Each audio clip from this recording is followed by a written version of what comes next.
Welcome back. Juneteenth is a time to celebrate the freedom of enslaved African Americans.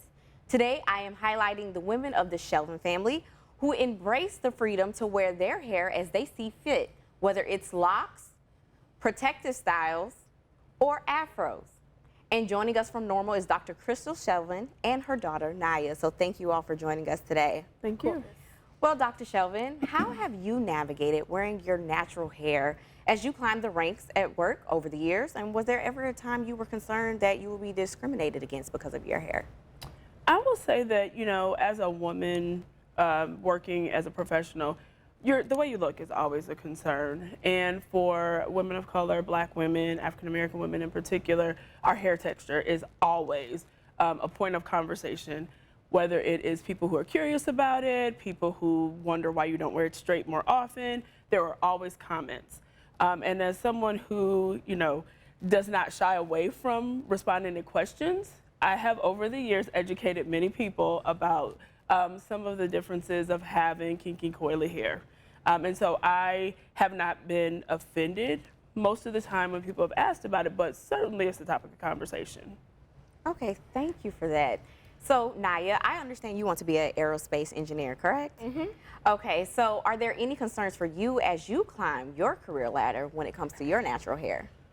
Yes, so with going into a white male-dominated field, I do foresee there being some issues with discrimination, only because I've dealt with it in the past. So in high school, I had an engineering class where I was not only the only Black person in the class, but I was the only girl. So I felt a little isolated when I wasn't chosen for projects based off of their expectations of me because of the way I wear myself, the way I wear my hair, and the way I, stand up for myself. So there is a possibility of it, but I'm confident in myself in the way that I wear my hair, and I don't foresee that changing. That's beautiful. I love your confidence. Your curls are popping, so don't let anybody tell you otherwise. And so create a respectful and open workplace for natural hair, or the Crown Act, was signed into Illinois law in 2022. In some states, the W stands for world. So Dr. Shelvin, as a DEI director for a school district, what is your goal when it comes to helping educators interact with students and their hair, whether it's natural, straightened, or in a protective style? Sure, I would say my goal is to ensure that all of our students and staff feel comfortable wearing their natural hair if they so choose. And if they choose otherwise, that's okay too. Our goal in our district is to make an inclusive environment. And so inclusive environment includes the way people look. Not that we would discriminate or look down on someone because of how they look. And I hope that as a person in that role, that I can be an example of how you can be a professional, but also stay true to your natural looks. Thank you. And Naya, do you have a message for your peers and the youth coming behind you about being unapologetically themselves?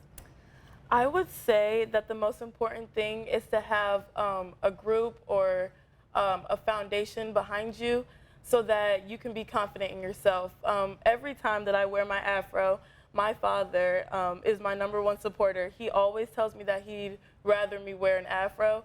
So just having that foundation and in myself, that I have that confidence that I can wear my hair however I'd like, and I can still be taken seriously, I can still be seen as professional.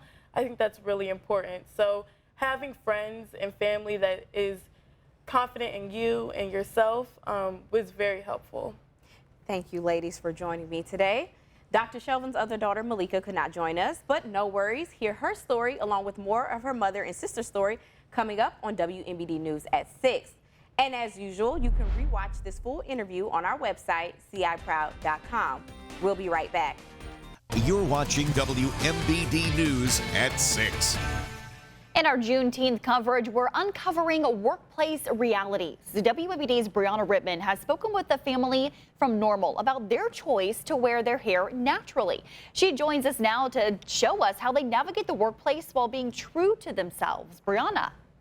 Yes, Rebecca, you have relaxers and shortcuts.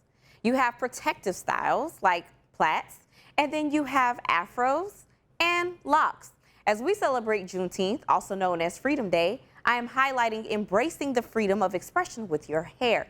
Now, the Crown Act in Illinois was signed into law 2 years ago, It protects people, mainly African Americans, from discrimination in the workplace because of their hair. Now, I spoke with the women of the Shelvin family in Normal about their natural hair journeys in the workplace. If you're in a position where you don't have to have a law saying that you can wear your hair the way it grows out of your head, that's privilege. Dr. Crystal Shelvin is referencing the Crown Act. It was signed into law in Illinois June of 2022. In Illinois, the act, which stands for Create a Respectful and Open Workplace for Natural Hair, categorizes traits such as hair texture or protective styling as race-based and therefore protected under bans against racial discrimination. That really is a privilege to be able to wake up in the morning and wear your hair the way that it grows out of your head without fear or worry that someone's going to say you're unprofessional, you look uneducated, or whatever. Shelvin said goodbye to the relaxers during her undergraduate years in college. She and her husband have 2 daughters, Malika and Naya. Because the Shelvins affirmed and inspired their daughters to be unapologetically themselves, both have chosen to embrace wearing their natural hair. Growing up, my mom had locks majority of my childhood, and so I used to always just be in amazement of how long her hair was. Since I was younger, my dad always said he loved my afros. In her role as a DEI director, Dr. Shelvin wants educators to know their comments about students' hair is impactful. So when you make comments about it's long, or is that your hair, or try to touch it, that is microaggressive. An impact Shelvin's daughter Naya experienced when she had to straighten her hair to participate with her middle school dance team. It kind of like hit my confidence, because why does my hair have to be straight to match these other girls when we're all dancing the same and I can do my hair the same way? Like, my coaches would be mad at me if my hair wasn't straightened. And Malika recognizes the impact she has over her students. She noticed some chose to lock their hair throughout the school year. I don't know if I had any say over it. As a teacher, I was very transparent with my hair. After graduating high school, Naya's now concerned about her hair when it comes to her career path. In the fall, she will attend North Carolina Agricultural and Technical State University to study mechanical engineering. She has aspirations to become an aerospace engineer. I've had that in the back of my head that I might be going into white male-dominated fields where they will look at me higher up if my hair is straight and long down to my back, or if I have a style that they're more used to, more comfortable with, that they see as more professional.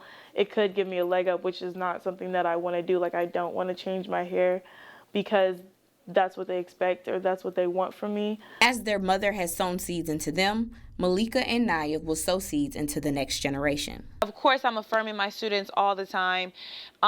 So it's fun to be a teacher, to be influential in that way. I want to advocate for that, especially for younger students and black and brown students in predominantly white schools, where they feel kind of out of touch and out of place.